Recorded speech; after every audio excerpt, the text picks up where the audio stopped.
भैया दूज का पर्व कार्तिक शुक्ल पक्ष की द्वितीय तिथि को मनाया जाता है। इस पर्व का प्रमुख लक्ष्य भाई बहन के पावन संबंध तथा प्रेम भाव की स्थापना करना है। भाई दूज के दिन बहनें भाई को तिलक लगाकर उनके स्वस्थ तथा दीर्घायु होने की मंगल कामना करती हैं। भाई दूज के दिन भाई को बहन के घर जाना चाहिए। भाई को भोजन कराकर तिलक लगाकर गोला देना चाहिए। इस दिन भाई को भोजन में चावल खिलाने चाहिए।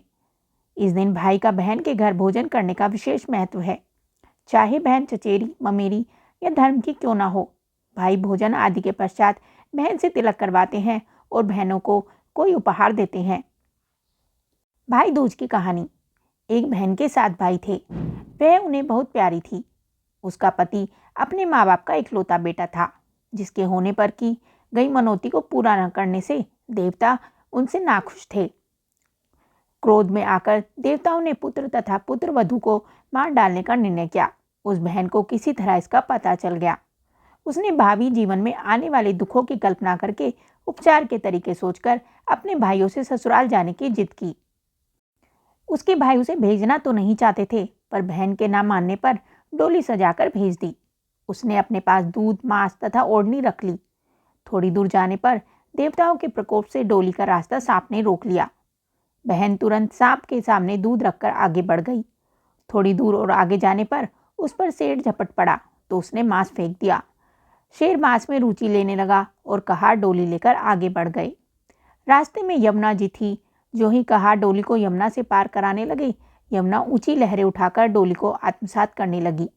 बहन ने ओढ़नी समर्पित कर यमुना की लहरों को शांत कर दिया। नववधू को बिना बुलाए घर पधारी पाकर ससुराल वाले आश्चर्य में पड़ गए। बहन ने आदेश दिया कि उसके गृह प्रवेश के लिए घर के पिछवाड़े फूलों का दरवाजा बनाया जाए। दरवाजा बना। जो ही वह पार करने लगी, द्वार उस पर गिर पड़ा। फूलों का द्वार होने के कारण चोट ना आ पाई। घर में प्रवेश करके उसने सबसे पहले स्वयं खाना खाने का हट किया। खाना खाने लगी तो खाने में सुच्चा कांटा मिला, जिसको उसने डिबिया में सहेज कर रख लिया। शाम को घूमने का समय आया तो सबसे पहले उसने ही जूता पहना। जूते में काला बिच्छू था। उसने वह भी उसी डिबिया में सहेज कर रख लिया। रात हुई तो उसने फिर जिद की कि पहले मैं ही सोऊंगी। बहू का हर काम के लिए पहला करना यद्यपि किसी को अच्छा नहीं लग रहा था, पर परिस्थितिवश सब हो रहा था। सोने के कमरे में उसे काला नाग मिला। उसने उसे भी मारकर सहेज लिया। फिर पति को सैया पर सुलाया। इतना सब करने के पश्चात उसने अपनी सास को डिबिया खोलकर सुच्चा कांटा, बिच्छू तथा सांप दिखाकर कहा, मैंने आपको पुत्रवती किया है, अर्थात स्वयं कष्ट सहकर आपके पुत्र के जीवन की रक्षा करके अपने सुहाग को नया जीवन दिया है। ये सब कष्ट देवताओं के रुष्ट हो जाने के कारण उठाने पड़े हैं। भविष्य में कभी मनौती मानकर पूरा करना ना भूलना। इतना कहकर 7 भाइयों की प्यारी बहन भाइयों के साथ पीहर लौट गई और सास ने देवी देवताओं का पूजन करके भाई बहनों के प्रेम की प्रशंसा तथा उनके सुखी होने का आशीष दिया।